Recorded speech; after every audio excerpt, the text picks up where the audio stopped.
যেখানে ক্যাপ্টেন নিজেই একের পর এক ব্যর্থ, সেখানে আমরা কি করব? এবার শ্রীলঙ্কার বিপক্ষে প্রথম টেস্টের দ্বিতীয় সেশনে বোমা ফাটিয়েছেন সাকিব আল হাসান।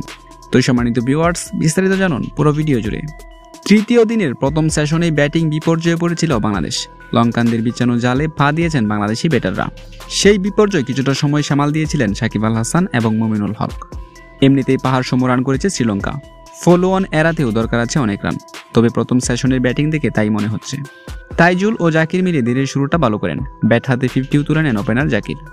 তাদের সেই জুটি ভেঙে দেন বিশ্ব ফার্নান্দো। দলীয় 96 রানে অফ স্টাম্পের বাইরের বলটি লাগে আঘাত হানে স্ট্যাম্পে।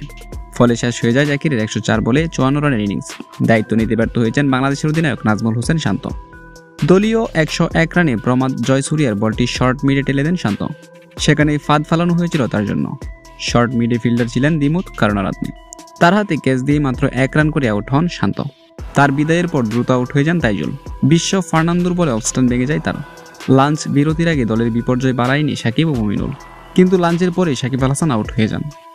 দলের পক্ষে মাহমুদুল হাসান জয় 21 এবং জাকির হাসান 54। সাকিব আল হাসান 15 ছাড়া আর বলার মতো কোনো ব্যাটসম্যানই রান করতে পারেননি। অধিনায়ক নাজমুল হোসেন শান্ত একের পর এক ব্যর্থ হচ্ছেন। তাছাড়া লিটন দাসও পারছেন না রান করতে। তাই তো রীতিমতো এবার খুব জেরেছেন সাকিব আল হাসান। তিনি বলেছেন, ক্যাপ্টেন নিজেই যেখানে ব্যর্থ, সেখানে আর দলের হাল ধরবে কে? তো সম্মানিত ভিউয়ার্স, ক্যাপ্টেন শান্তর একের পর এক ব্যর্থতা আপনি কিভাবে দেখছেন তা অবশ্যই কমেন্ট করে জানিয়ে দিন আমাদের ভিডিওর কমেন্ট বক্সে।